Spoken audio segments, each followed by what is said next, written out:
आकाशवाणी मुंबई सादर करीत आहोत फिरुनी नवी जन्मे नमी.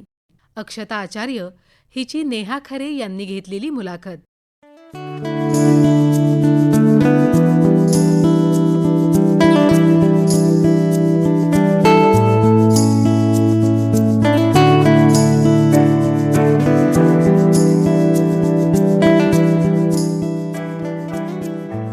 एकविसाव्या शतकात अनेक आजारांवर आधुनिक उपचार उपलब्ध आहेत.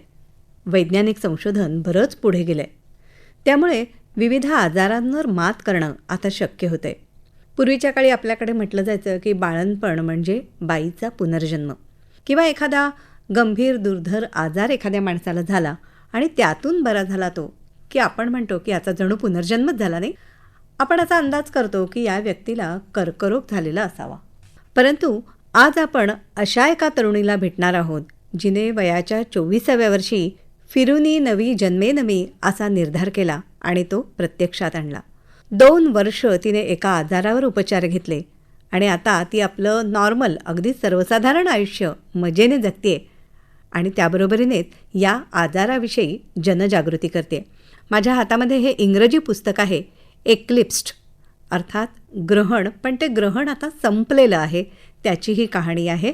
आपण भेटणार आहोत या पुस्तकाच्या लेखिका अक्षता आचार्य हिला. अक्षता, स्वागत आहे तुझं. Thank you so much madam. तू आज इथे आकाशवाणीत आलीस, आम्हालाही खूप छान वाटतंय. घरी परत आल्यासारखं वाटतं. तुला तसं वाटतंय? कारण मला श्रोत्यांना सांगायला आवडेल की आकाशवाणीमध्ये अक्षताने काही काळ निर्मिती सहाय्यक म्हणून काम केलेलं आहे आणि मग आज आर्टिस्ट म्हणून तू आज आमच्याकडे आलीस. तर तुला हा बदल कसा वाटतोय? म्हणजे स्टुडिओच्या त्या साईडला बसण्याचा अनुभव मला होता, आज मी ह्या साईडला बसले, त्यामुळे अर्थातच थोडंसं सर्कल पूर्ण झाल्यासारखंही वाटतंय आणि नॉस्टॅल्जिकही वाटतंय, कारण अगेन खूप वर्षांनी आली आहे हा आपला स्टुडिओ. हे सगळं असं आठवतंय. म्हणजे ऑफकोर्स अक्षता ज्या वेळेला कॉलेजमधून मास मीडिया नुकतं अगदी शिकत होती, मास्टर्स करत होती, त्यावेळेला इथे आकाशवाणीमध्ये येत होती आणि मी मगाशी जे वर्णन केलं की तिने पुनर्जन्माचा निर्धार केला आणि मला स्वतःच्या पायावरती उभं राहायचं आहे, मी राहीन, आणि ते तिने प्रत्यक्षात आणलेलं आहे. तर तिची कहाणी ऐकून फिरुनी नवी जन्मे नमी या तिच्या विश्वासाला, सकारात्मकतेला आपण नक्कीच एक कडक सलाम ठोकू असा मला विश्वास वाटतो. अक्षता, तुझ्या या आजाराविषयी आधी आम्हाला सांग ना. मला जो आजार झाला होता त्याला मल्टी ड्रग रेझिस्टंट ट्युबरक्युलोसिस असं म्हणतात. क्षयरोग. पण म्हणजे अगदी समजायला ह्या एवढ्या सगळ्या मेडिकल टर्म्स प्रत्येकाला पचतील, समजतील असंही नाहीये. तर अगदी कॉमन मॅन्स, लेमॅन्स लँग्वेजमध्ये सांगायचं झालं तर मला 2ऱ्या स्टेजचा TB झाला होता. बरं. आणि तो झाला 2021 मध्ये. मल्टी ड्रग रेझिस्टंट म्हणजे औषधांना प्रतिसाद न देणारा अगदी अशा प्रकारचा क्षयरोग. म्हणजे ह्याची सुरुवात मला आठवते, माझा नुकता 24वा वाढदिवस झाला होता आणि तो अगेन घरातच झाला, कारण आपण सगळेच दुसऱ्या लाटेमुळे पुन्हा एकदा घरात असे बंदिस्त होतो. त्यामुळे असा एक छोटासा घरातल्या घरात वाढदिवस झाला आणि मला वाटतं त्याच्या 2 ते 3 दिवसानंतर माझ्या मानेखाली, म्हणजे माझा जो उजवा कान आहे तिथे त्याच्या बरोबर खाली एक 2 सेंटीमीटर मोठं असं मला काहीतरी जाणवलं की गाठीसारखं आपल्याला आलंय. आणि आई मला म्हणाली की नाही असं एक मान लचकली असेल ना, शिरेवर शिर चढली असेल, असं काहीतरी झालेलं असू शकतं, तर आपण जरा तेल वगैरे लावू. मी म्हणलं नाही, हे काहीतरी वेगळं होतं आपल्याला. आणि त्या गाठीचं मग थोडंसं डॉक्टरांकडे जाऊन मी विचारलं, बाबा कशामुळे होत असेल. तर प्रत्येकाने, आणि त्यावेळेला कोविडची भीती इतकी होती की सगळ्यांना वाटलं अच्छा हे वेगळ्या पद्धतीने काहीतरी बाबा कोविड हा दिसून येतो की काय. तर तसं झालं नाही. म्हणजे काहीच केल्या ती गाठ, मी खूप औषधंही घेतली म्हणजे त्यावेळेला मी की बाबा कोविडसाठी काय असतील तर ती औषधं घेऊन पाहिली, किंवा काही लोकल लावून काही तसं नाही केलं. म्हणजे गोळ्याच वेगवेगळ्या प्रकारचे अँटीबायोटिक्सच घेतले, कारण बऱ्याचदा डॉक्टरने असं सांगितलं की असं होऊ शकतं की तुम्हाला सर्दी आहे किंवा असं काही इन्फेक्शन आहे, तर ते तिथे ट्रॅप होऊ शकतं. तिथल्या तिथे ट्रॅप होऊन मे बी ती सूज आलेली असू शकते. आणि लॅब्स इतक्या ओव्हरबर्डन होत्या कोविडमुळे की आम्हाला पटकन असं ऍक्सेसही नव्हता, गव्हर्नमेंटमध्ये म्हणा किंवा प्रायव्हेटमध्येही म्हणा. मग फायनली आम्ही, माझ्या आईचं ज्यांनी कॅन्सरवरचे सगळे उपचार केले, सगळे सर्जरीज केल्या, आम्ही त्यांच्याकडे गेलो, कारण आम्हाला सांगितलं बायोप्सी करून बघा. बरं, अच्छा. तर मी म्हटलं की असं कुठल्याही ह्यांच्याकडे जाण्यापेक्षा आम्ही आमचे जे खात्रीशीर डॉक्टर आहेत आम्ही त्यांच्याकडेच जाऊ. ते म्हणाले थांबा, बायोप्सी वगैरे करण्याची गरज नाहीये, एक वेगळ्या प्रकारची मी टेस्ट लिहून देतो, ती इथे होणार नाही, इथे म्हणजे पनवेलमध्ये जिथे मी राहते, तर पनवेलमध्ये होणार नाही, तुम्ही अमुक वाशीच्या ह्या एका लॅबमध्ये जा आणि तिथे तुम्हाला टेस्ट करून, महाग आहे, अत्यंत महाग आहे, तर ती तुम्हाला तिथे करून मिळेल आणि पुढच्या काही तासात रिपोर्ट्स आपल्या हातात असतील, मग आपण बघूया काय करायचं ते. ते रिपोर्ट्स केल्यानंतर पुढच्या 7 तासात आम्हाला कळलं होतं की काय रिपोर्ट्स आले. TB तर आहेच, पण त्याचबरोबरीने तो रेझिस्टंट TB आहे. जसं म्हणलं तसं औषधांना दाद न देणारा TB आहे. इथे आम्हाला हे पहिल्यांदा कळलं की आपल्याला हा प्रकारचा TB झालाय. TB म्हटल्यानंतर सर्वसाधारणपणे अशी कल्पना असते लोकांची की खोकल्यातनं कफ वगैरे असं पडणं, अति प्रमाणात खोकला येत असेल किंवा गाठ, हे त्याचं अर्थात दुसरं एक लक्षण. पण तो या प्रकारचा TB तुला कसा काय झाला असं आधी मनात आलं असेल ना, की व्हाय मी हे फार नंतर आलं, कारण त्यावेळेला असा काही त्रास होतच नव्हता ना. म्हणजे ignorance is bliss. Ignorance is bliss असं आपण म्हणतो की माहित नाही, त्याच्यातच माणूस सुखी आहे ना. अज्ञानातलं सुख. अगदी अज्ञानात सुख होतं. त्यामुळे आश्चर्य ऑफकोर्स वाटलं. तर रिपोर्ट जेव्हा आले तेव्हा डॉक्टरांना विचारलं की बाबा, आपण तर नेहमी असं म्हणतो की खोकताना किंवा थुंकीतनं रक्त पडतं म्हणजे TB होतो. तर ते म्हणाले ही एक सर्वसाधारण एक मिसकॉन्सेप्शन आपल्यामध्ये आहे हे समाजामध्ये. पण TB 2 प्रकारचे असतात. एक, जेव्हा तुमच्या फुफ्फुसांमध्ये इन्फेक्शन होतं त्याला पल्मनरी TB म्हणतात. आणि जेव्हा तुमचं इन्फेक्शन हे फुफ्फुसांच्या बाहेर, म्हणजे ते कुठेही असू शकतं, अगदी तुमच्या डोक्यात गाठ असू शकते, स्पायनल कॉर्डमध्ये गाठ असू शकते. मी म्हटलं तसं माझ्या कानाच्या इथे खाली लिम्फ नोड्सच्या इथे गाठ होती, किडनी, इंटेस्टाईन, अगदी म्हणजे तुमचे केस आणि नखं सोडून हे इन्फेक्शन कुठेही होऊ शकतं असं त्यावेळेला मला समजवण्यात आलं. आणि म्हणलं की अरे, आपण स्वतःला फार असं एज्युकेटेड वगैरे समजतो आणि आपल्याला एवढी बेसिक माहिती नाही. डॉक्टर म्हणाले आणि ते लोकांना माहिती नाही हे अजून जास्त का घातक आहे, कारण आपण TB capital of the world आहोत. आपल्या देशामध्ये सगळ्यात जास्त TBचे रुग्ण आढळून येतात, पण त्याविषयी बोललं जात नाही. तर मला असं वाटलं की नाही, हे थोडं चुकीचं होतंय. आपल्याला हे जर का माहीत पाहिजे आणि आपलं काम आहे. आता आपल्याला झालंय, प्रत्येक वेळेला झाल्यावर त्याचं रिअलायझेशन होणं उपयोगाचं नाहीये. तर वेळीच आपल्याला जर का आजाराचा नाही पण माहितीचा प्रसार करता आला तर तो आपण आपल्या पद्धतीने केला पाहिजे. पुस्तक लिहिलं. अगदी. पण ते म्हणजे फार नंतर मी ठरवलं. त्यावेळेला माहीतच नव्हतं ना की ह्याचं गांभीर्य काय असणार आहे. मला असंच वाटलं की गोळ्या घेतलं आणि बरं झालं. बरं, पण मग तू हे पुस्तक लिहिल्यानंतर त्याला प्रतिसाद कसा मिळालाय? मी खरं सांगायचं तर मी पुस्तक लिहिण्यामागचं खरं मेन कारण म्हणजे असं होतं की त्यावेळेला एक म्हणजे ऑफकोर्स जसं मी आत्ता म्हणाले तसं की मला वाटत होतं की ही जी माहिती आपल्यापर्यंत आहे ती इतरांपर्यंतही पोहोचली पाहिजे.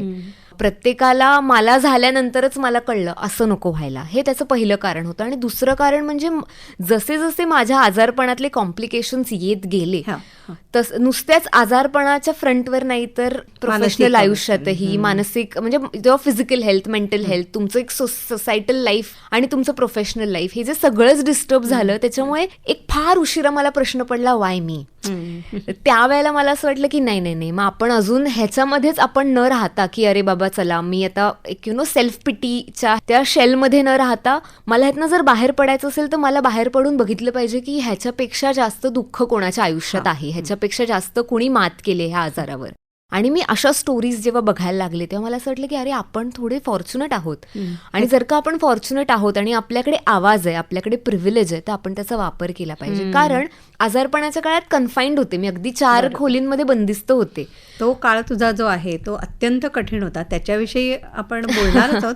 पण त्याच्या आधी या पुस्तकाची येस तर मला असं वाटत होतं की मी जर का कोणाची स्टोरी बघून मला वाटते की नाही मी सुद्धा हे पूर्ण केलं पाहिजे आणि ह्यातनं बाहेर पडलं पाहिजे, तर आपण सुद्धा असं काहीतरी लिहून बघूया ज्यामुळे कुठलेही मी जर का कोणाच्या स्टोरीज बघितल्या असतील, म्हणजे युट्यूबवरती कोणाची फिल्म असते 5 मिनिटाची 10 मिनिटाची, तर ते 5 ते 10 मिनिटं तुम्हाला सगळ्या त्यांच्या काळाबद्दलची माहिती देत नाहीत. आजारपणात काय काय स्ट्रगल आले, शक्य नाही तेवढं, कारण तेवढं शक्य नाही. मग मला असं वाटलं की एक व्यापक काहीतरी आपल्याकडे डॉक्युमेंटेशन प्रॉपर असलं पाहिजे की उद्या कोणाला गॉड फॉरबिड असं देव न करो पण कोणावर वेळ आली तर त्यांना हे वाटलं पाहिजे की माझ्याकडे काहीतरी एक फर्स्ट हँड एक्सपिरियन्स सांगणारं कोणीतरी आहे. आणि जेव्हा मी हे लिहिलं आणि जेव्हा पुस्तक प्रकाशित झालं त्याच्यानंतर येणारे प्रत्येक जण आम्हाला हेच सांगत होते की फक्त TB नाही पण काहीतरी वेगळ्या लो फेस मधनं चाललोय.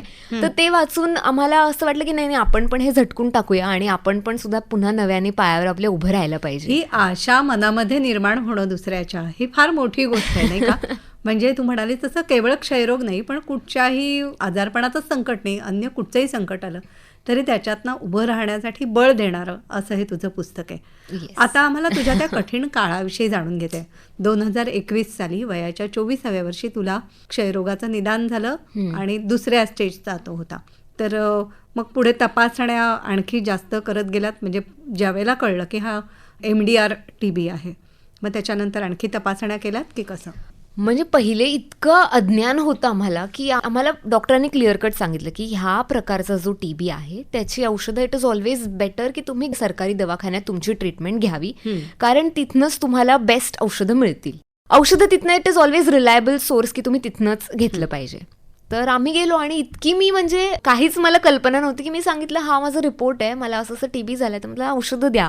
कारण आपण ऍड्स वगैरे किंवा अशाच बघितल्या होत्या ना टीव्ही की गोळ्या घ्यायच्या आणि डॉट सेंटरमध्ये जायचं, गोळ्या घ्यायच्या आणि परत यायचं. इतकं मला असं वाटलं साधं सोपं असेल, पण तसं साधं सोपं नव्हतं. ते मला म्हणाले की अशी नाही ट्रीटमेंट सुरू करता येत, तुम्हाला पहिले केस इथे रजिस्टर करायला लागेल, तुमच्या सगळ्या वेगवेगळ्या प्रकारच्या चाचण्या कराव्या लागतील, म्हणजे हेड टू टो तुमचं सगळं इन्स्पेक्शन केलं जाईल, सगळ्या तपासण्या केल्या जातील आणि औषधं सुरू करण्यापूर्वी तुम्ही कुठे आहात हे एक बेसलाईन म्हणून रिपोर्ट्स आपल्याकडे असतील. मग त्याच्यामध्ये HIV झालं, प्रेग्नन्सी झाले, वेगवेगळ्या प्रकारच्या ब्लड टेस्ट झाल्या, सोनोग्राफी झाले, CT स्कॅन झाले, एक्सरे झाले, सायकॅट्रिस्टकडे जाऊन फिटनेस सर्टिफिकेट घेतलं, डोळ्यांच्या डॉक्टरांकडे, कानांच्या डॉक्टरांकडे, म्हणजे जितक्या गोष्टी माहिती आहेत. म्हणजे त्या अख्ख्या एक 10 दिवसाच्या स्पॅनमध्ये औषधं सुरू करण्यापूर्वीच्या 10 दिवसांमध्ये मी अख्ख्या हॉस्पिटलची टूर करून आले होते, सगळ्या डिपार्टमेंटमध्ये, शासकीय सगळ्या रुग्णालयामध्ये. एकाच हॉस्पिटलमध्ये आम्हाला ह्या सगळ्या गोष्टी ऍक्सेसिबल होत्या, म्हणजे 10 ठिकाणी धावायला नाही लागलं. So that was may be एक आमच्यासाठी दृष्टीने चांगली गोष्ट होती की कोविडच्याही गंभीर काळामध्ये आपल्याला मग असं प्रत्येक हॉस्पिटल जाणं शक्य नाही, एकाच ह्याच्यामध्ये झालं. आणि मग ते जेव्हा रिपोर्ट्स आले तेव्हा डॉक्टरांनी सांगितलं की आता आपण ट्रीटमेंट सुरू करू शकतो. आणि मग आम्हाला सांगितलं गेलं की आता तुमची एक शॉर्टर रेजिमेंट नावाची ट्रीटमेंट चालू होणार आहे. शॉर्टर रेजिमेंट म्हणजे 9 ते 11 महिन्यांची ट्रीटमेंट. मी म्हटलं अच्छा ठीक आहे, असेल चला चालू दे, करूया. तोपर्यंत तुला असा त्रास बाकी काही होत काहीही नाही, फक्त ती गाठ होती जिथे हात लावला की दुखत होतं, इतकाच काय तो मला त्रास झाला. आणि त्याच्यानंतर ट्रीटमेंट चालू झाली आणि मग कळलं की अरे ही शॉर्टर रेजिमेंट ट्रीटमेंट 9 ते 11 महिन्यांची आहे, पण ह्याच्यामध्ये 20 ते 22 गोळ्या जवळपास 6000 mgच्या आपल्याला घ्यायच्या आहेत. बरं. तिथे मी जरा पहिल्यांदा घाबरले, तरी म्हणले ठीक आहे, म्हणजे डॉक्टर म्हणाले नाही तुमच्या पर्सनल आयुष्यात, प्रोफेशनल आयुष्यात काही अडथळे नाही येणार, हा औषधांचा डबा घेऊन तुम्ही जाल तिथे जायचं, काही प्रॉब्लेमच नाही येणार. म्हणलं ठीक आहे, पण ते म्हणाले 1-1 तासाच्या अंतराने ह्या गोळ्या घ्या. म्हणलं 20 ते 22 गोळ्या 1-1 तासाच्या अंतराने दिवसात असतात, 24च तास मी झोपू कधी? आणि तरी म्हणलं ठीक आहे होईल बघूया. आणि मग पहिली गोळी घेतली घरी आल्यावर, मग दुसरी, मग तिसरी, मग चौथी, 5व्या गोळीनंतर कळलं की हे आपल्याला वाटतंय तितकं साधं नाहीये, कारण सगळं उलटून पडायला लागलं. पुढची गोळीच पोटात राहत नव्हती, अन्न लगेचच तुटलं पुढच्या काही तासातच. म्हणजे मी दुपारचं जेवले होते पण रात्रीचं जेवणाची वेळ होईपर्यंत पूर्ण इच्छा उडाली होती. असेच आई बाबा मला हॉस्पिटलमध्ये घेऊन गेले, तेव्हा मला सांगण्यात आलं की हे साईड इफेक्ट्स असू शकतात, म्हणजे ही केमोथेरपी सारखंच तुम्ही ट्रीट करा, पण ही TBची केमोथेरपी आहे असं समजा, की तुमचं हे इन्फेक्शन बरं करण्यासाठी तुम्हाला दुसऱ्या कुठेतरी ठिकाणी काहीतरी त्रास होऊ शकतो. आणि मग तो त्रास एक कळायलाच लागला जसजसे दिवस येऊ लागले. अन्न पोटात काय राहायचं नाही, अख्ख्या दिवसभरात मी चतकर पोळी, थोडासा भात, कारण भूकच माझी पूर्ण त्या औषधांमुळे मारली गेली. दिवसातनं काही अन्न पोटात नसतानाही 4 ते 5 वेळा सगळं उलटून पडायचं आणि त्याच्यातनं फक्त ऍसिड्सच बाहेर पडायचं. त्यामुळे एका पॉइंट नंतर पोटात फक्त आगच होती, बाकी काही नव्हतं. आणि ताकद तर अर्थातच अजिबातच नाही. मग केस गळायला सुरुवात झाली, त्याच्यानंतर अखंड चेहऱ्यावरती बॉइल्स, रॅशेस सगळे उठायला लागले. एका पॉइंट नंतर माझे सगळे जॉईंट्सही फ्रीज झाले आणि सगळं फक्त दुखतंय एवढी एकच काय ती मला त्यावेळेला फिलिंग होती. आणि जी मी थोडे दिवसांपूर्वी स्वतःच्या पायावर चालू शकत होते ती मी आता चालवू शकणं माझं बंद झालं. आणि आई बाबा मला अगदी बेसिक गोष्टींसाठी सुद्धा मदत करत होते, जसं की उठून बसणं, बसलीये तर बेडवरती पाय वर करणं, तेच माझी कूस बदलून द्यायचे, कारण कशाचंही काही करण्याची ताकदच अंगात नव्हती, सगळं फक्त दुखत होतं बास. पण मग त्या ठराविक काळाने औषधं गोळ्या तिकडनं सरकारी रुग्णालयातनं घेऊन यायच्या असं होतं की कसं? असं होतं. आणि रोज ECG करायला जायला लागायचं, कारण एका पर्टिक्युलर गोळीचे परिणाम म्हणजे तुमचा हार्ट रेट अफेक्ट होऊ शकतो. त्यामुळे सतत ECG करून ते मॉनिटर करायला लागायचं की तुम्ही ओके आहात ना, गोळ्या सूट होत आहेत ना. आणि असे रोज आम्ही हॉस्पिटलला जायचो ECG करण्यासाठी. म्हणजे ह्या तपासण्या सतत अन्नावरची वासना उडालेली, त्यामुळे वजनही कमी झालं असेल. सगळं वजनामध्ये अगदी पटापट मला दिसत होतं की आपण बाबा we are losing weight one day at a time. आणि मग ह्यामध्ये अजून भरीच भर म्हणून कोविडही झाला. अच्छा. त्यामुळे आम्हाला जरी त्रास होत होता तरी आम्हाला फक्त फोनवरतीच डॉक्टरांना सांगता येत होतं की असा असा त्रास होतोय. आणि त्यामुळे 14 दिवस पुन्हा क्वारंटीनमध्ये होतो. त्यामुळे तो त्रास अधिक अजून वाढत गेला. तेव्हा मला वाटतं आई आणि तू दोघांनाही आम्हाला कोविड झाला. कारण माझी अशी परिस्थिती होती की आई मला सतत सोबत लागत होती. तीच मला भरवत होती, तीच माझं सगळं करत होती. बाथरूम मध्ये पण तीच मला नेत होती. सगळं तीच करत असल्यामुळे तिला आधी झाला आणि मग अर्थातच आम्ही एक संपर्कात होतो. मग मलाही झाला. मग आम्ही दोघेही क्वारंटाईन मध्ये 14 दिवस होतो आणि ते भयानक 14 दिवस होते. मी विसरूच शकत नाही म्हणजे ते 14 दिवस. अजिबात. आणि त्याच्यात 2 आजार ना, 2 आजार, कोविड आणि क्षयरोग. त्यामुळे मला कळतच नव्हतं की नक्की आपल्याला कसला त्रास आता होतोय, कोविडचा आहे हा त्रास का टीबीचा आहे. पण मला असं वाटतं कोविडचा त्रास फार वर डोकावू शकला नाही, कारण टीबीचाच इतका होता की कोविडचा जरी असला तरी तो काही म्हणजे जाणवत नव्हता त्यावेळेला. की दिवसभर मी झोपू शकायचे नाही. रात्री असं हायपर होऊन मी अख्ख्या खोलीमध्ये उड्या मारायचे, कारण असं वाटायचं कोणीतरी आपला श्वास दाबतंय, आपल्याला श्वास घेता येत नाहीये. So I use to struggle की मला आता ह्याच्यातनं जर का बाहेर पडायचं असेल या फिलिंग मधनं, तर मला सतत एक उड्या मारणं किंवा एक काहीतरी करून स्वतःला ते बाहेर असं काही, आता मला ते सांगता येत नाही शब्दामध्ये, पण फारच विचित्र होतं काहीतरी ते. आणि अर्थातच मानसिक अवस्था ही फार कठीण झाली. आणि खूप कमी लोकांना त्यावेळेला हा अवेअरनेस सुद्धा होता. आणि माझ्यापर्यंतही तो अवेअरनेस फार म्हणजे आय एम लकी की माझ्यापर्यंत ते पोहोचलं की टीबीच्या गोळ्या ह्या फक्त तुमच्या शारीरिक हेल्थवरती इम्पॅक्ट करत नाही तर तुमच्या मानसिक हेल्थवरही करतात. म्हणजे जसं मी म्हणलं तसं मला जे वाटत होतं ते फक्त असं काहीतरी सायकोलॉजिकल नसून ते ऍक्च्युली मला होत होतं. म्हणजे आतमध्ये काहीतरी होतंय, काहीतरी बदल हा मानसिक स्तरावर होत होता. म्हणजे औषधांचा साईड इफेक्ट आणि शिवाय एकूण त्या सगळ्याचा मुकाबला करणं हे सुद्धा मनाने माणसाला थकवणार आहे. डेफिनेटली थकवणार होतं.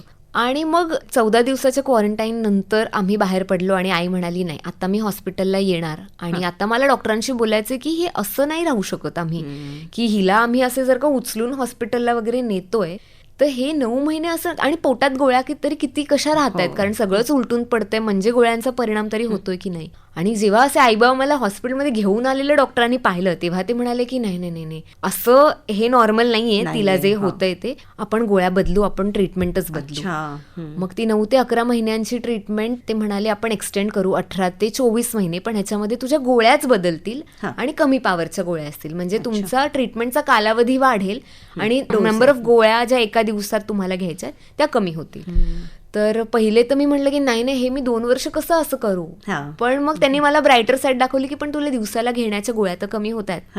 म्हणलं ठीक आहे चान्स घेऊन बघूया आपण. आणि आम्ही तो चान्स घेतला आणि पुढच्या काही दिवसातच मला कळलं की हा आपल्याला भूक लागतीये. म्हणजे मी पहिल्यांदा आई मला पोळी हवी असं म्हणाली तेव्हा आई आणि बाबा असे की काय म्हणजे ते असं त्यांना वाटलं की भूक लागतीये हिला आज. आणि मी 2 आनंदाची गोष्ट आहे, मी 2 पोळ्या खाल्ल्या. हेच माझ्यासाठी त्यावेळेला सगळ्यात मोठी अचीव्हमेंट होती की आज मी 2 पोळ्या आणि फ्लॉवरची भाजी खाल्ली आहे. हेच आईसाठी असं होतं की वा आपण जग जिंकलंय. मग म्हणलं चला भूक लागायला लागली आहे. हे किती कठीण आहे, कारण तरुण वयामध्ये म्हणजे कोविडचा काळ हा बऱ्याच जणांना घरामध्ये बंदिस्त व्हावं लागलं आणि सगळ्यांचंच रोजचं आयुष्य ढवळून निघालं खऱ्या अर्थाने. पण इथे तुझं वेगळ्या प्रकारे अगदी. आणि तेच आहे ना की तुम्ही म्हणजे असं जेव्हा कुठल्या आजारातनं जात असतं ज्याचा कालावधी इतका मोठा असतो. आता माझ्या येणाऱ्या पुढच्या हे मी जे सांगितलं ते पहिले 2 ते 3 महिने, त्याच्यानंतरचे येणारे कॉम्प्लिकेशन्स येतच गेले. पण त्यावेळेला मी बघत होते की मी काहीतरी वेगळे प्लॅन्स स्वतःसाठी आखले होते आणि ते न होता अगदीच आपण बेडवरती बसून गोळ्या घेतोय हे फिलिंग एका पॉइंट नंतर फार डिसअपॉइंटिंग होते. म्हणजे आपण 24व्या वर्षी किती एन्थुझियास्टिक असतो की मला हे करायचंय, मला माझ्या करिअरमध्ये ते करायचंय, हे अचीव्ह करायचंय, ते अचीव्ह करायचंय. ही आधी माझ्याकडे होती पण त्यातलं मला काहीच करता येत नव्हतं. अगदी बेसिक गोष्ट जसं इथून बाथरूम पर्यंत चालत जाणं ही गोष्ट सुद्धा माझ्यासाठी टास्कच वाटत होती. बाकी सगळ्या गोष्टी तर फार लांब राहिल्या. म्हटलं ठीक आहे मे बी प्रत्येकाचा टाइम हा वेगळा असतो.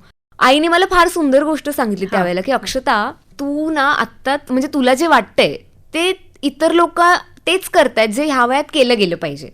तू जे ह्यातनं जातेस ते काहीतरी वेगळं आहे. म्हणजे 4 वर्षांनी 5 वर्षांनी तू मागे वळून बघताना तुझ्याकडे एक काहीतरी सांगण्यासारखं स्टोरी असणार आहे, तुझ्याकडे तू जे जगली आहेस ते लिव्ड एक्सपिरियन्स तुझ्याकडे शेअर करण्यासारखं काहीतरी असणार आहे जे इतरांकडे कदाचित नसेल.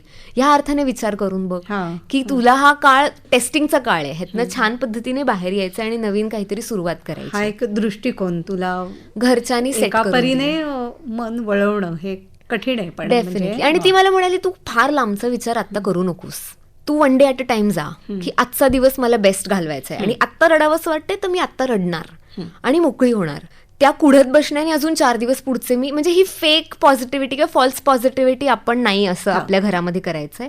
आपण रिअलिस्टिकली पॉझिटिव्ह वागायचंय की ज्या वेळेला जे वाटेल भावना मनात येते ती व्यक्त करायची. आणि मग त्याच वेळेला त्यांनीच मला थोडं लिखाणासाठी सुद्धा प्रोत्साहन दिलं की तू 4 भिंतीत बंदिस्त आहेस आणि ही ट्रीटमेंट होईपर्यंत आपल्याला माहिती आहे की आपल्याला नाही बाहेर जाता येणार आहे, फिजिकली आपण वीक आहोत हे माहिती आहे, तर तू लिहायला सुरू कर. तू कॉलेजला असताना ब्लॉग्स नाही का लिहायचीस, तर मी म्हणलं ठीक आहे आपण करून बघूया काहीतरी. मग मी डायरीच म्हणजे लिहायला लागले की मला जे वाटतं ना ते मी रोज डायरीत लिहायचे आणि मग त्याच्याकडे बघायचं नाही की एकदा लिहिलं तो दिवस संपला. आणि मग जसजसे दिवस पुढचे येत गेले, येणारे अनुभव माझे किंवा मी इतर पेशंट्स बरोबर बोलायला लागले, मला असं वाटलं की हे अख्खं डॉक्युमेंटेशन आहे जे आपल्या कदाचित डॉक्टरांना सुद्धा माहित नसेल, कारण आपण डॉक्टरांना महिन्यातनं एकदा 15 मिनिटांसाठी फॉलोअपला भेटतो, पण त्याच्या अलीकडे आणि पलीकडे एका पेशंटचं आयुष्य काय असतं आणि फक्त गोळ्या घेणं ह्या फ्रंटवर नाही, तर माझ्या घरी काय चाललं होतं, माझ्या करिअरमध्ये होणारे बदल किंवा एक सेटबॅक जो बसला त्यांनी मला काय वाटत होतं, माझ्या पर्सनल आयुष्यात काय चाललं होतं, एक हा होलिस्टिक प्रवास आहे ना. आणि तू म्हणाली तसं अनेकांना ज्या वेळेला भेटलीस त्यावेळेला कोविडच्या काळामध्येच मुक्ता पुणतांबेकर म्हणाल्या त्या तरी बरं.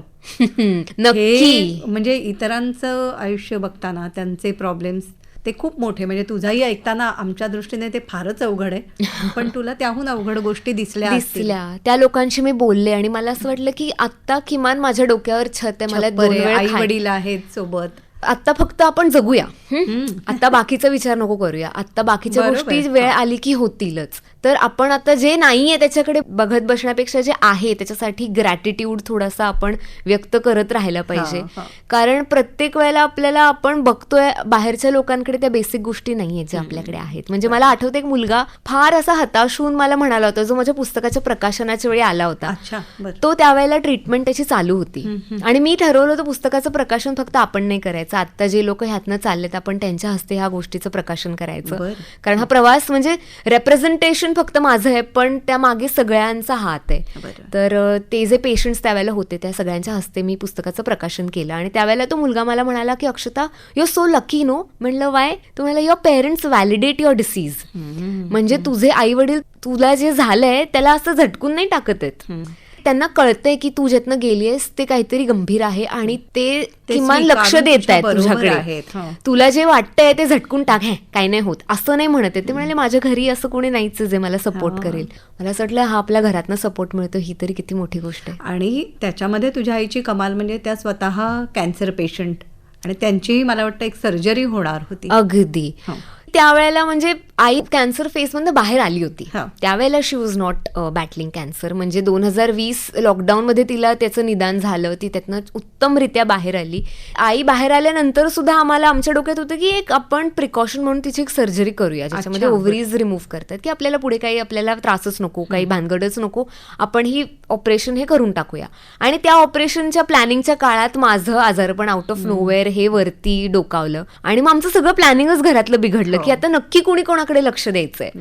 पण अर्थातच मग त्यावेळेला गोष्टी जुळून आल्या. पण इन अ वे त्यावेळेला मला आईची गरज होती ऑपरेशन. ती म्हणाली की मी आत्ता करू शकणार नाही, पण मला माहिती की तिला आता ऑपरेशन करून घेण्याची ही गरज आहे.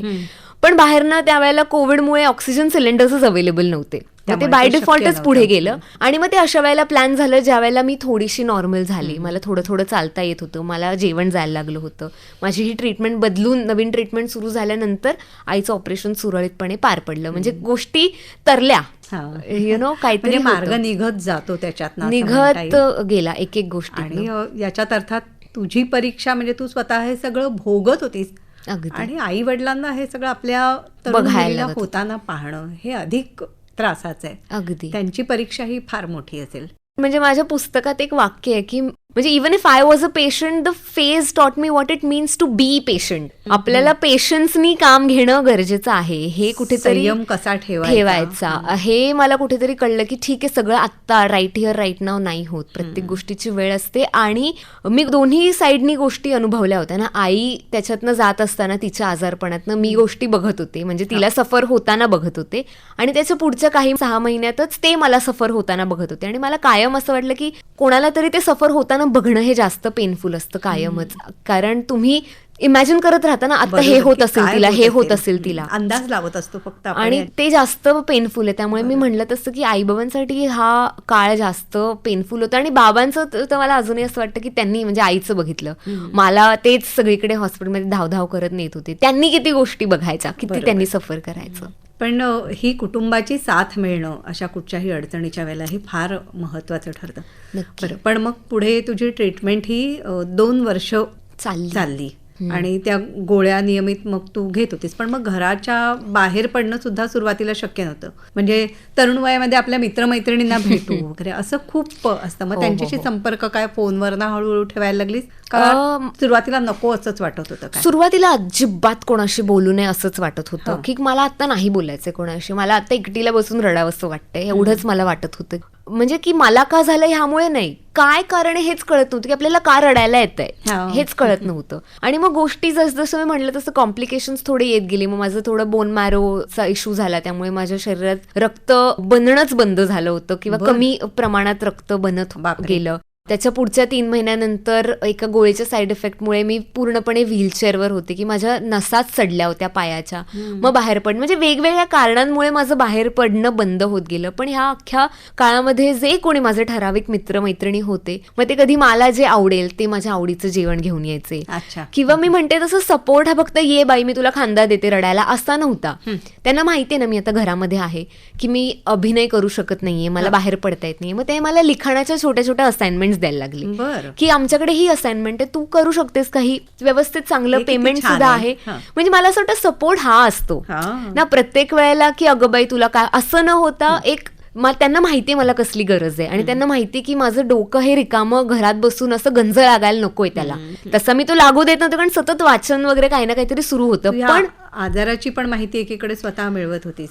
थोडं बरं वाटायला लागल्यानंतर, कारण मला असं वाटलं जेव्हा आपल्याला होत असतं ना, खूप त्रास होत असतो, तेव्हा आपण जेव्हा वाचतो तेव्हा अजून आपण घाबरतो. बरोबर. आणि मग मला कदाचित हे होईल हे आपण अज्युम पण करत राहतो. थोडंसं मला जेव्हा बरं वाटायला लागलं तर मी अजून म्हणजे मी आजारपणाविषयी माहिती नाही घेतली, ओव्हरऑल आपल्या भारतात काय परिस्थिती आहे, हेल्थकेअरमध्ये आता काय परिस्थिती आहे, ह्या गोष्टींचा मी थोडा अभ्यास केला. आणि मला असं वाटलं की आपण कुठल्याही गंभीर आजारातनं फक्त बाहेर पडायचं नसतं, तर बाहेर पडल्यानंतर ते काही प्रमाणात सोबत घेऊन पुढे चालायचं असतं. मी जर का शिकलेली आहे, मला जर का माहिती आहे, आणि उद्या माझ्यामुळे एक आयुष्य जरी असं कोणाला वाटलं की नाही मी गिव्हअप नाही करणार, मी ह्या गोळ्या आत्ता त्रास होतो पण घेईन आणि पूर्ण करेन, तरी मला असं वाटलं की माझं काहीतरी त्याच्यामध्ये योगदान हे सार्थकी ठरलं. कारण ह्या क्षयरोगाच्या बाबतीत म्हणजे या प्रकारच्या क्षयरोगाच्या बाबतीत विशेषतः औषधं जर अर्धवट सोडली तर त्याचा काहीच फायदा होत नाही. ती ट्रीटमेंट जी आहे, उपचार जे आहेत ते पूर्ण करावेच लागतात. आणि डिफिकल्ट आहे. म्हणून माझ्या पुस्तकातही लिहिलंय की 1 day at a time, 1 pill at a time. एका वेळेला एका गोळीचा विचार करा. माहितीये खूप डिफिकल्ट आहे, पण जेव्हा संपूर्ण ट्रीटमेंट बाहेर पडून तुम्ही तुमचं आयुष्य नॉर्मल पद्धतीने जगायला लागाल, तेव्हा मागे वळल्यावर तुम्हाला वाटेल की अरे चल बरं झालं मी गिव्हअप नाही केलं, आणि तुम्हीच तुमची पाठ थोपटाल की चल बरं झालं आपण पुढे चालत राहिलो. मग या मित्रमैत्रिणींनी सुद्धा तुला साथ दिली प्रचंड. कारण मी म्हणलं तसं माझं स्किन डिस्कलरेशन पण फार व्हायला लागलं होतं, म्हणजे खूप काळवणायला लागले होते मी. आणि त्यामुळे बाहेरचे इतर लोक असे मला प्रश्न विचारत होते, अगं बाई अशी काय दिसते, काहीतरीच ना, म्हणजे तू फार सुंदर दिसत होतीस पूर्वी. तर मला असं झालं की असं नसतं ना, गोरं असणं म्हणजेच सौंदर्य असं नाहीये. त्या काळात माझे मित्रमैत्रिणी मग वेगळ्या अर्थाने मला सपोर्ट करत होते. म्हणजे मी काही खचले वगैरे नव्हते त्यावेळेला की अरे आपण काळवणतोय. मला एक फक्त आरशात बघितलं अरे वेगळे दिसतोय आपण, नाही का, असंच वाटायचं. पण मित्रमैत्रिणींचं ह्याच्यामध्ये कॉन्ट्रीब्युशन पण होतं की आता ना तू तुझ्यासाठी काहीच स्टेकवर नाहीये ना, आता तू घरात आहेस तर आपण थोडेसे तुझे केस थोडेसे शॉर्ट करून बघूया. मग तुझा तर रंग बदललाय ना, मग आपण ह्या रंगाचं तू काहीतरी ट्राय करतेस का, म्हणजे तुला हे छान दिसेल. मग तू वेगवेगळे वेगवेगळे एक्सपेरिमेंट कर, की जे ह्या थोडेसे ह्याच्यातले माझे उत्सुक मित्रमैत्रिणी होते की एक्सपेरिमेंटेशन करून बघूया थोडंसं. मग त्यांनी मला त्या पद्धतीने थोडंसं मदत केली. किंवा मला असं खूप मी अंडर कॉन्फिडंट होते की मला अमुक अमुक प्रकारचे कपडे घालायला मी कॉन्फिडंट नाहीये, पण त्यांनी मला पुश केलं की का म्हणून जे काय, कारण माझे खूप डाग आले होते हातावर पायावर. मग मी शक्यतो असं मला स्लीवलेस नको, मग काहीतरी गुडघ्याच्या खालीच काहीतरी घालूया, गुडघ्याच्या वर काही नको घालायला. ते मला म्हणले का तुझे आहेत ना डाग आहेत तर ते ओन इट, तू त्याला झटकू नकोस, की जे आहे ते लपवू नकोस काही. त्यांनी मला सांगितलं की काही गरज, आणि मी तर एनिवे अगेन्स्ट होते मेकअप बिकअप वगैरे, की नाही मला करायचं आहे, जे आहे ते आहे ना, आणि मी कशाला असे काही प्रोडक्ट्स आणू जे 4 वर्षानंतर मला उपयोगाचेही नाही आहेत, की कशासाठी ना, नंतर माझा रंग नॉर्मलच होणार आहे. तर ते विश्वास किती महत्वाचा आहे. तर ते मला म्हणाले की तू उलट ना आत्ता जास्त छान दिसतीयस, कारण तुझा रंग जो काही झालाय त्याच्यामुळे तुझे डोळे जास्त खुलून दिसत आहेत, त्यामुळे तू आत्ता खरंच छान दिसतीयस. हे मला त्यावेळेला ते प्रत्येक वेळेला सांगत राहिले. आणि ते मला म्हणाले की ठीक आहे ना, आत्ता तुला आरशात बघून असं वाटत असेल की बाबा ही कोण आहे आरशामध्ये, आपण ओळखतच नाही होत हिला, पण नंतर तुझ्या समोर एक जर्नी असेल की अरे आपण इथून असे आलो, मग त्याच्यानंतर आपण ह्याच्यावर मात केली. सो इन अ वे त्याचं डॉक्युमेंटेशन एका पिक्चर फॉर्म मध्येही तुझ्या समोर आहे.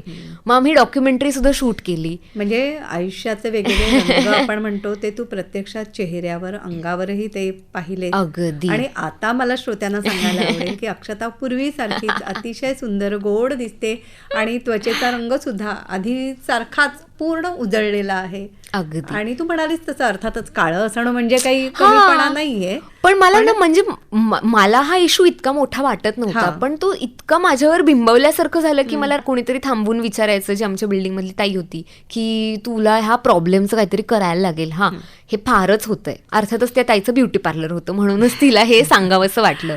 किंवा अजूनही मी जेव्हा ॲडव्होकसीचं काम करते तेव्हा माझ्याकडे येणाऱ्या यंग मुली मला ईमेलवरनं रीच आउट करत म्हणतात की आम्हाला आतला त्रास आम्ही सहन करू, पण आम्हाला ना हे जे काही काळवणतोय आम्ही ते आम्हाला नकोय, हे कसं थांबवता येईल. म्हणजे माझ्यासाठी धक्कादायक होतं की आतला त्रास आम्ही सहन करू, पण आम्हाला दिसायचंय मात्र गोरं. तर मला असं झालं की हे किती चुकीची एक शिकवण आपल्या सगळ्यांवरतीच आहे. माणूस बाह्य रूपाने आधी हादरून जातो, ते बदल. अगदी अगदी.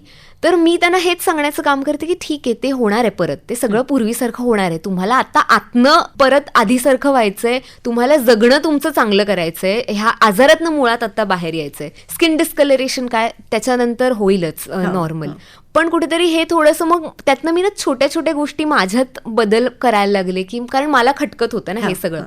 खूप दिवसांनी आपण कोणाला महिन्यांनी बघितलं तर आपली पटकन पहिली रिॲक्शन काय असते, अगं बाई जाड झालीस, अगं बाई बारीक झालीस, अगं बाई काळवंटीस, अगं बाई आज वेगळीच दिसतेस. म्हणजे हे खूप आपण दिसण्यावरती टिप्पणी पहिली करतो. तर मी कधीच असं ठरवले की आता आपण असं नाही करायचं, आपण तू कशी आहेस हा प्रश्न सगळ्यात पहिले लोकांना विचारायचा, कारण त्यांनी मला माहिती की मला ते विचारल्यावर त्यावेळेला बरं वाटत होतं, तर आपणही तेच करायचं. हा ग्रहण काळ होता, हा 2 वर्षांचा होता. म्हणजे सगळे चढउतार तू म्हणालीस तसं, त्वचेमध्ये होणारे बदल, रंगामध्ये होणारे बदल, शिवाय बोन मॅरो तुझं ते सुद्धा श्रिंक झालेलं होतं, असे काही काही खूप बदल तू अनुभवले.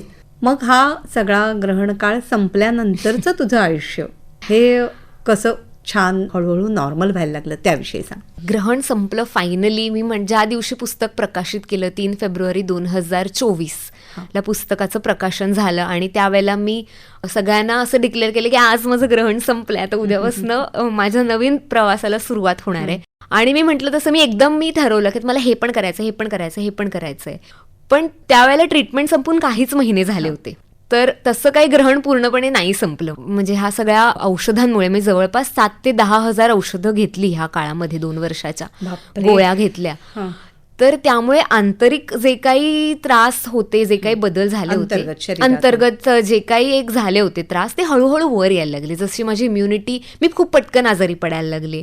मला माझं पाठीचं जे हाड आहे, आपला कणा जो आहे, तिथे थोडंसं कॅल्शियमचं डिपॉझिट्स येऊन ऑस्टिओफाइट्स नावाची कंडिशन मला झाली. म्हणजे ह्या सगळ्या पोस्ट ट्रीटमेंट जी काही एक माझी शरीरात जो बदल झाला, त्याच्यावर काम करण्यासाठी मला आणखीन 1 वर्ष द्यावं लागलं. मग अख्खं 2024 हे बऱ्यापैकी त्याच गोष्टींसाठी मी डेडिकेट केलं की नाही, आतनं आपल्याला हे क्लेन्झिंग जे आहे ते आता आतनं आपल्याला सुरू करायचंय. मग मी थोडीशी आयुर्वेदिक ट्रीटमेंट घेतली, पंचकर्म, कारण मी परत गोळ्या घेणं, ह्या गोष्टीने माझ्या पोटात गोळा आला होता की मी नाही करणार. डॉक्टरांकडनं आधी ती ॲलोपॅथीची ट्रीटमेंट पूर्ण विचारून घेतलं, खात्री करून. येस, त्याच्यासाठी साठीची सुद्धा एक टेस्ट असते. ती टेस्ट झाल्यानंतर मला सांगितलं नाव यू आर TB फ्री.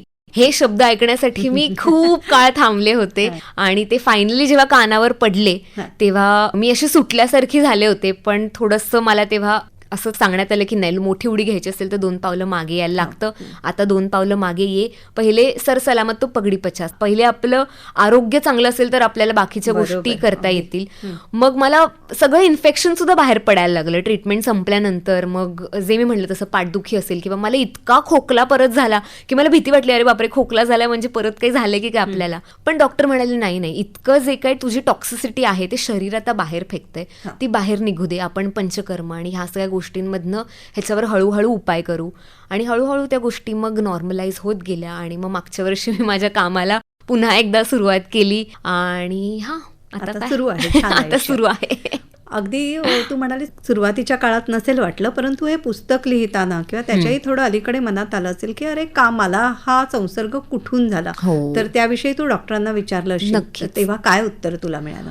डॉक्टरांचं म्हणणं असं होतं की हा जो दुसऱ्या प्रकारचा, मी म्हटलं मला थेट दुसऱ्याच स्टेजचा कसा ना झाला, पहिल्या स्टेजचा न होता. पहिला हा प्रश्न पडला आणि दुसरा प्रश्न हा होता की इथे मानेच्या इथे कसा काय TB झाला. तर डॉक्टरांनी मला हे फार चांगल्या पद्धतीने समजावून सांगितलं की अक्षता, आपण अशा देशामध्ये राहतोय जिथे आपल्याकडे सर्वाधिक TBचे रुग्ण आहेत. आता समजा आपण मुंबईसारख्या शहरात राहतो जिथे लोकलने प्रवास करतो, बसने प्रवास करतो, तर ह्या सगळ्यामध्ये इट इज हायली पॉसिबल की 10 वर्षांपूर्वी किंवा 5 वर्षांपूर्वी जेव्हा मी प्रवास करत असेन किंवा रस्त्यावर कोणी थुंकलं असेल, अशी एक व्यक्ती जिला ऑलरेडी TB आहे, अशी व्यक्ती जर का रस्त्यात त्या व्यक्तीने थुंकलंय किंवा माझ्या बाजूलाच ट्रेनमध्ये ती बसली आहे, त्या व्यक्तीने मास्क नाही लावलाय, तर त्यांच्या बोलण्यातून, त्यांच्या थुंकीमधून हा जो बॅक्टेरिया आहे तो हवेतच असतो, कारण हा हवे थ्रू पसरतो. तर इट इज हायली पॉसिबल की मी प्रवास करत असताना किंवा रस्त्यातनं चालत असताना हा जो काही बॅक्टेरिया हवेमध्ये आहे तो मी श्वास घेतल्याबरोबर माझ्या शरीरामध्ये गेलेला असेल. ते इन्फेक्शन लगेच वर येत नाही. ते इन्फेक्शन कदाचित आता आपण समजूया असं की 5 वर्षापूर्वी असं काहीतरी झालेलं असेल, मला आजार होण्याच्या 5 वर्ष आधी असं काहीतरी झालं असेल ट्रेनमधनं वगैरे जाताना. पण ते डोकं वर तेव्हा काढलं जेव्हा माझी इम्युनिटी खराब झाली, जी कोविडच्या काळात झाली की आपण सगळे घरात बंदिस्त होतो. आईच्या आजारपणामुळे मी मानसिक पण जराशी अशी खचल्यासारखी झाली होती किंवा सतत टेन्शनचं वातावरण होतं. तर त्यामुळे इम्युनिटी आपली खराब होते आणि आपली इम्युनिटी खराब झाली की हा जो आजार आहे तो वर डोकं काढतो. आणि मग असं असू शकतं किंवा दुसरी पॉसिबिलिटी अशी असू शकते की दुग्धजन्य पदार्थातनं ह्या गोष्टींचं इन्फेक्शन होऊ शकतं. मी मग माझी एक वेटरनरी डॉक्टर मैत्रीण आहे, तिने मला सांगितलं की जे काऊज आहेत, बफेलो आहेत, गाई म्हशी, त्यांच्या पोटामध्ये हा बॅक्टेरिया असतो की जर का दूध ते पॅस्चराइज नसेल तर चीज, पनीर ह्या सगळ्या गोष्टींमधनंही कदाचित आपल्यापर्यंत हे इन्फेक्शन येऊ शकतं. मला वाटतं ह्याच्यातनं हा आणखी एक धडा सगळ्यांना घेता येईल की रस्त्यामध्ये वाटेल तिथे थुंकणं ही जी सवय आपल्याकडे आहे, अस्वच्छतेच्या सवयी, वैयक्तिक म्हणजे आपलं तर नुकसान आपण करतोच आणि समाजाचंही करतो, कुणालाही यातून आपण संसर्ग देऊ शकतो. तर म्हणूनच आपल्याकडे रस्त्यावर थुंकणं, वाटेल तिथे खाकरणं, ह्या सगळ्या गोष्टी टाळायला हव्यात, नाही का? अगदीच अगदीच. तू या संदर्भातली जनजागृती करण्यासाठी पुस्तक लिहिलंय, शिवाय इतरही सपोर्ट ग्रुपमध्ये सुद्धा तू काम करतेस. इतर काही मंडळींना ज्यांना अशा प्रकारचं इन्फेक्शन होतंय, TBचा प्रादुर्भाव होतोय, त्यांनाही यातून बाहेर पडण्यासाठी तू मदत करतेस. आणि तुझं आता थिएटर तुला पुन्हा बोलावतंय, तर त्याच्यासाठी तुला खूप शुभेच्छा देते. थँक्यू. रंगमंचावरती तुला जे काही काम करायचंय, लेखन, अभिनय हे जे करायचंय, त्यासाठी तुला खूप शुभेच्छा देते. तू इथे आलीस, हा जो प्रवास सगळा आम्हाला सांगितलास, तर हा इतरांना सुद्धा खूप ऊर्जा देणारा आणि सकारात्मक दृष्टिकोन देणारा ठरेल असा विश्वास वाटतो.